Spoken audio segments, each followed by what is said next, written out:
Kepeduliannya bukan hanya untuk kemanusiaan tapi untuk program catatan demokrasi. Terima kasih guys. Teman-teman dari Universitas Budi Luhur, suaranya mana? Kalian mengikuti isu geopolitik, perang, Iran-Israel, dan jangan sampai lupa ada saudara-saudara kita yang juga menderita di Gaza. Mengikuti semua teman-teman, viral rasanya di mana-mana, bukan hanya di media mainstream tapi juga di media sosial. Kami berharap ada ruang dari teman-teman bisa bersuara malam hari ini di Catatan Demokrasi. Saya akan mengenalkan satu persatu narasumbernya, ada wajah baru, ada juga wajah yang sudah sering menjadi narasumber, tapi terima kasih banyak sudah meluangkan waktu malam hari ini. Sekali lagi, pasti publik bertanya, kenapa yang satu ini dikasih panggung terus di TV One? Mbak Monique Rickers. Selamat malam, terima kasih, shalom. Aktivis pro-Israel, tapi dalam konteks kemanusiaan kami ingin dengar apakah Mbak Monique tetap hatinya untuk Israel atau jangan-jangan sudah berpaling, hatinya luluh untuk Gaza. Malam hari ini kita dengarkan Mbak Monique ya, kita dengarkan, kita kasih ruang yang berimbang untuk semua pihak. Kemudian ini yang bisa dikatakan bukannya ingin mengadu, karena mereka memang posisinya sangat-sangat berseberangan, perspektif yang berbeda jauh. Ada pakar Timur Tengah juga, Kang Irfan Maulana. Selamat malam Kang Irfan Maulana. Boleh Kang, gunakan mic-nya, Kang Irfan. Terima kasih. Kang Irfan selalu bersuara dalam 1-2 bulan ini mengenai isu perang. Kemudian ada juga Muhammad Husin Gaza. Jurnalis aktivis kemanusiaan pro Gaza. Assalamualaikum semua. Assalamualaikum.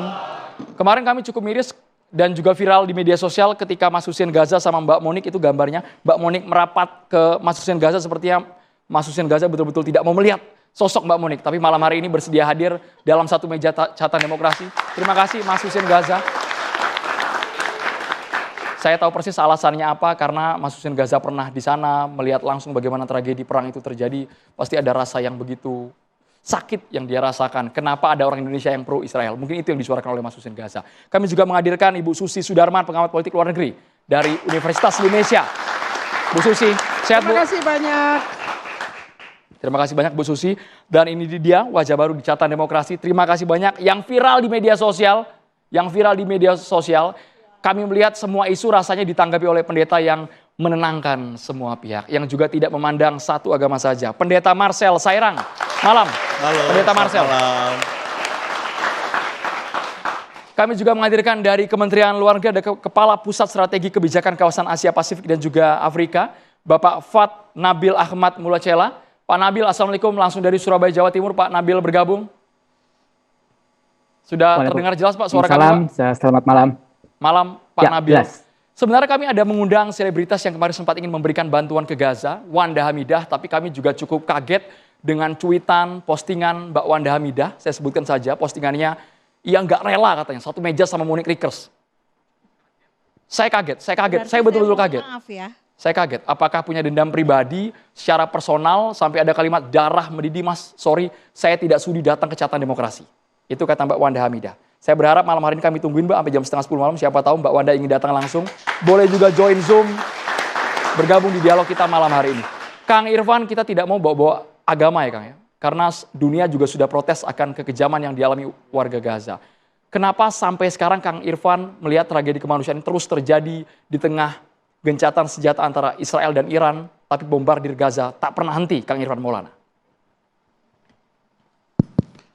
Terima kasih Adro. Anda tadi menyampaikan bahwa kita tidak boleh bawa-bawa agama. Ini masalah kemanusiaan. Tapi justru kali ini, justru karena itu saya akan mengutip pendapat para agamawan. Yang membenarkan judgement Anda bahwa ini adalah masalah kemanusiaan. Justru pendapat tokoh agama sendiri. Hari ini saya membaca postingan seorang pastor evangelis Palestina. Beliau ini pernah diwawancara oleh TV One ya, beberapa waktu yang lalu ketika awal-awal perang Gaza. Namanya Pastor Munter Ishak. Beliau terkenal dengan statement dia bahwa kami umat Kristiani Palestina bagian dari perjuangan bangsa Palestina menuntut kemerdekaan Palestina. Namanya Pastor Munter Ishak. Beliau juga sering diundang ke Amerika ceramah di berbagai gereja. Hari ini beliau mau posting yang menurut saya sangat menyentuh hati. Kata-katanya begini, saya terjemahkan bahasa Indonesia ya. Dunia telah melupakan Gaza. Tiap hari terjadi pembantaian, membabi buta. Gambaran yang sangat mengerikan. apalagi yang harus dikatakan dan diperbuat untuk menghentikan genosida ini. Manusia dibakar hidup-hidup. Tapi ada Tuhan, kata dia. Suatu hari keadilan surgawi akan dimenangkan. Tuhan yang pengasih. Poin dari Munzer Ishak. Seorang pastor Palestina evangelis yang pernah mengatakan bahwa umat Kristiani Palestina adalah bagian dari perjuangan bangsa Palestina untuk merdeka. Itu kan menunjukkan bahwa isu Palestina bukan isu agama Islam Yahudi. Bukan isu Islam versus Kristen. Tapi bangsa Palestina baik Muslim maupun Kristen bagian dari satuan yang utuh bangsa Palestina yang dijajah menghadapi genosida Israel. Dan kita tahu sendiri kan di Gaza ada gereja tua yang tertua konon ketiga di dunia. Yang selama ratusan tahun utuh. Itu dihancurkan oleh Israel. Jangan lupa juga di Palestina itu ada gereja makam suci. Yang diperebutkan oleh 4 denominasi. 7 denominasi. Tapi bisa dikelola dengan baik karena dijaga oleh 2 keluarga muslim. Yang memegang kunci gereja. Jadi 2 keluarga muslim itu yang ngatur jadwal 7 denominasi itu menggunakan itu gereja. Kalau enggak rebutan itu. Itu gereja umurnya lebih dari 1000 tahun. Di Palestina itu banyak situs-situs suci Kristiani yang terawat rapi utuh sampai saat ini. Dulu Pak ada gereja Yohanes yang pernah terbakar gara perang salib tapi dibangun lagi oleh Ottoman. Dan orang-orang Kristen, Arab, Yahudi, Muslim ratusan tahun hidup damai, sejahtera dalam toleransi hingga berdirinya Israel, hingga terjadi peristiwa Nakba di mana ratusan ribu warga Palestina baik Muslim, Kristen terusir dari rumah dan kampung-kampung halaman mereka. Bahkan konon saya dapat cerita rumah keluarga Netanyahu itu dulu ada rumah seorang Arab Kristen yang sekarang sudah terusir kemana. Peristiwa Sheikh Jarrah itu di Yerusalem juga rumah orang Kristen Palestina. Kita juga tahu ada Hanan Asrawi, juru runding PLO, seorang Kristen Palestina. Kita juga tahu Suha Tawil istri Arafat juga seorang Kristen Palestina. Kita juga tahu seorang Edward Said intelektual Palestina itu seorang Kristen. Jadi kekristenan di Palestina dan di Timur Tengah itu umurnya 2000 tahun. Orang Arab Kristen itu adalah orang-orang yang pertama memeluk Kristen sebelum orang Eropa. Setelah peristiwa penghancuran Bait Suci, sebagian orang Yahudi Exodus, itu wilayah Palestina, Yerusalem itu dihuni oleh orang-orang Arab yang convert menjadi Kristen. Itu jangan lupa, jangan sampai sejarah lupa. Tapi Kang Irfan buktinya di Indonesia banyak, baru-baru kemarin ada seorang remaja sedang ikut pemilihan karena dia menyuarakan pro dengan Israel, membentangkan bendera di lokasinya, kemudian dia dieliminasi Miss Indonesia. Itu contoh kasus, itu menurut saya agak terenyuh ya. Karena saya ingat begini, Pak Adro. Saya ingat tahun 2012 atau 2013, saya terima undangan dari PGI, Persekutuan Gereja-Gereja Indonesia, yang di Salemba itu. Undangan itu yang menandatangani mendiang Sabam Sirait, seorang tokoh Kristen Parkindo, terkenal, seorang legend lah di kalangan umat Kristiani, seorang politisi juga. Levelnya seorang negarawan lah, mewakili umat Kristiani. Undangannya apa? Undangan doa renungan untuk bangsa Palestina. Di situ pembicaranya adalah Duta Besar Palestina, Ribi Awad. Tapi itu mungkin undangan yang terakhir yang saya terima. Setelah itu saya tidak tahu apakah masih ada momen-momen semacam itu. Itu satu. Yang kedua, Pak Andreas Sewanggo, Pendeta Andreas Sewanggo, beliau menulis buku bagus tentang bagaimana sikap gereja menyikapi konflik Israel dan Palestina. Beliau mantan ketua umum PGI. Saya baru baca kemarin bulan bukunya. Beliau menegaskan mengapa gereja Kristen menjaga jarak dan tidak bersikap di pihak Israel. Salah satu poinnya adalah kemanusiaan. Murni kemanusiaan bukan agama. Mbak Monik sepakat. Karena dari kemarin kita dialog, kalau Mbak Monik tarik sejarah, sepertinya posisi Mbak Monik jelas Mbak ya. Tetap berada di Israel. Tidak menyalahkan Israel sama sekali. Yang kita tangkap dari kemarin-kemarin dialog dengan Mbak Monik. Oke, terima kasih untuk kesempatannya. Terima kasih untuk kesekian kalinya. Persis. Gitu ya, catatan demokrasi. Ya, jadi Kalau ditanya sikap saya tentu saja saya menolak kekerasan dan terorisme. Kita berbicara tentang Gaza, tapi berbicara tentang kemanusiaan di Gaza. Tapi kemanusiaan itu jangan pilih-pilih. Di Gaza saat ini masih ada 50 sandera, 26 tewas, 24 masih hidup. Sampai hari ini sejak 7 Oktober 2023, 634 hari lebih. Jika kita peduli pada kemanusiaan, apakah pernah di Indonesia menyuarakan untuk membebaskan Sandra? Sandra ini ditawan dalam keadaan tidak diketahui apakah dia sakit, dia lapar, kondisinya di rumah atau di terowongan. Tidak ada yang tahu. Beda dengan tahanan, beda dengan napi teroris. Napi teroris bisa dikunjungi. Gaza, kita sering sekali berbicara tentang kemanusiaan Gaza. Tetapi kemanusiaan di Gaza selalu dibangun atas dasar menolak Israel sebagai sebuah negara atau atas dasar kebencian terhadap Israel. Ketika 7 Oktober serangan teror terjadi pada Israel. Posisi Gaza apakah dijajah oleh Israel? Tidak loh, Bang Andro. Israel sudah keluar dari Gaza pada tahun 2005. Artinya, alasannya apa? Ketika terjadi serangan teror masuk ke Gaza, dari Gaza masuk ke Israel menewaskan 1.200 orang, menyandra 253 orang. Apa alasannya? Ternyata kalau kita lihat di piagam Hamas, Hamas memang tidak menghendaki adanya negara Israel. Saya bacanya gampang dari albalad.co. Nah, penulisnya adalah Faisal Assegaf yang sering menjadi tamu di TV One ini. Dia menyatakan bahwa Hamas tidak mau untuk mengakui adanya negara Israel. Sekarang begini, kalau satu kelompok organisasi tidak mau mengakui entitas Yahudi, orang Yahudi mau tinggal di mana? Padahal secara sejarah kita tahu Israel itu adalah negara yang dilahirkan kembali. Dahulu dia adalah kerajaan Israel. Rajanya siapa? Daud. Salomo. Ketika Raja Salomo berkuasa, Gaza itu termasuk wilayah kerajaan Salomo. Ini jelas sejarahnya. Saya setuju dengan Pak Irfan.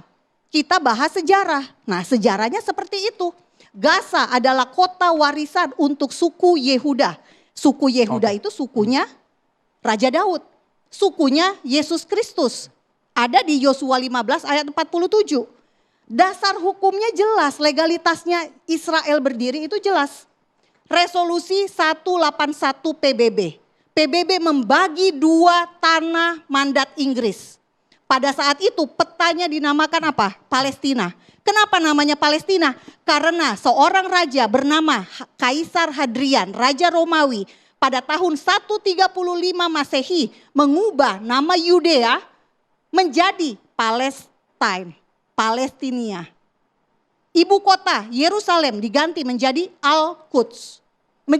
Menjadi Aelia Capitolina yang sekarang kemudian menjadi Al-Quds. Sejarah jelas. Israel ada. Israel itu bukan negara dongeng, tetapi adalah peradaban yang panjang dengan sejarah yang jelas. Pertanyaan saya, kenapa Gaza selalu bermasalah? Kenapa selalu kita dari tahun 2000, sejak saya diundang ke TV One sejak 2021, urusan ini gak beres-beres? Harusnya kita tarik dong, penyebabnya apa sih? Oke, kalau ditarik ke sejarah rasanya program ini tidak akan pernah habis. Program ini selesai juga sejarah tidak akan pernah selesai. Boleh saya jawab dulu ya soal bicara sejarah. Kalau Anda tadi mempertanyakan nasib 50 sekian tawanan di Gaza, bagaimana dengan nasib 2 juta warga Palestina di Gaza yang hidup dalam penjara raksasa? Saya jawab ya. Bagaimana orang Palestina mau mengakui juga Israel, kalau Israel pun juga tidak pernah mau mengakui Palestina merdeka. Saya jawab boleh? Terus yang berikutnya, bicara lagi sejarah, kalau bicara Israel, apakah orang Israel saat ini, orang Yahudi saat ini, kelanjutan dari kerajaan atau orang Yahudi Israel kuno? Boleh saya jawab? Itu juga Langsung jadi dijawab, persoalan. boleh to the Oke. point saja. Pertanyaannya yang pertama.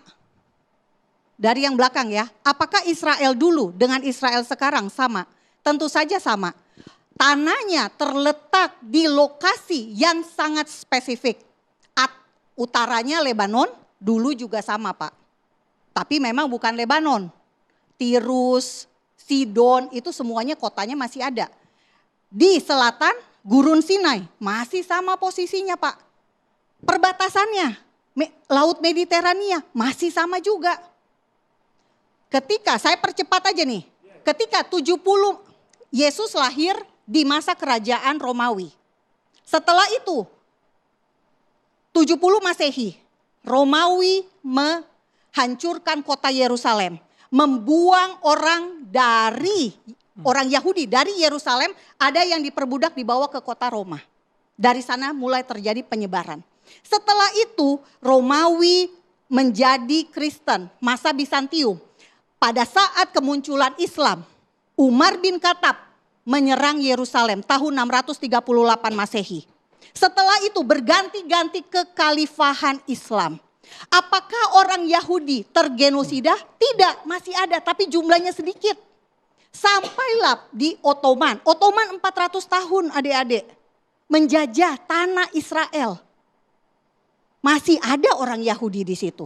Setelah itu baru ketika Turki kalah perang 1917, tanah itu diberikan kepada Inggris. Begini Mas Andro, gimana ceritanya logika kita ya. Mas Andro tinggal misalnya di Bogor, sudah ratusan tahun turun-temurun. Tiba-tiba ada orang datang entah dari mana, ngerebut tanah Mas Andro karena 2000 tahun lalu ini tanah milik nenek moyangnya. Anda lawan tidak? Pasti dilawan. Boleh Ada lagi orang yang saya jawab? ngaku 20 tahun lalu itu tanah nenek moyang saya. Percaya enggak? Masuk akal enggak? Memang Pak. Kacau. Rumah Mas Ando tiba-tiba ada orang dari Gunung Salak. Ini 500 tahun lalu ini kerajaan Pajajaran. Nah Anda pergi dari sini. orang-orang, boleh saya jawab? Kan nggak masuk akal. Kacau balau dunia kalau begitu. Maksudnya Gini. jawaban dari Mbak Moni nggak masuk akal semua. Sangat tidak masuk Boleh akal. saya jawab? Nanti semua orang bisa main klaim. Ini tanah Bapak 1000 tahun lalu milik kakek nenek moyang saya. Ya begini. Terus saya ambil. Anda Bang pergi. Irfan. Masuk akal tidak? Tidak masuk akal Bu. Baik. Kalau pakai pendekatan tekstualis agama. Tidak, itu saya tidak pakai masuk, Bu. sejarah. Tidak Karena masuk, sejarahnya Bu. bukan sejarah Karena dari. ada pertanyaan juga apakah orang Yahudi sekarang ini juga keturunan orang Yahudi 2000 tahun lalu? Tadi itu saya juga sudah bilang pertanyaan. orang Yahudi di masa Ottoman saja masih ada Pak. Betul, dan mereka hidup damai, tentram. Betul. Di Palestina, Setelah itu terjadi yang di namanya Maroko, mandat Inggris. di Irak. Mandat Inggris di- dulu nih Pak. Kita ke mandat Inggris. Itu artinya Pada keberadaan saat mandat Israel Inggris itu hasil dibagi dari dua. kolonialisme. Yang dibagi dua. Jadi begini Bu, jangan lupa Anda baca Norman Finkelstein. Sejarawan Yahudi Avi Shlaim, Ilan Pape. Ilan Pape itu mengatakan ini orang Yahudi Perancis. Ya, boleh Dia saya mengatakan bicara? begini. Langsung dijawab saja Mbak. Oke, Mbak Moni. orang-orang langsung Zionis. Nggak perlu jawab, pakai tapi izin lagi Mbak kalau kalau bicara Orang-orang demokrasi. Zionis pendiri Israel itu ateis, tidak bertuhan. Mbak Moni harus menjawab sesaat lagi. Kita harus Tapi jeda dulu di catatan ketika demokrasi. dia Mbak Moni. merebut- Kita harus jeda dulu. Kalau bersama kami pemirsa.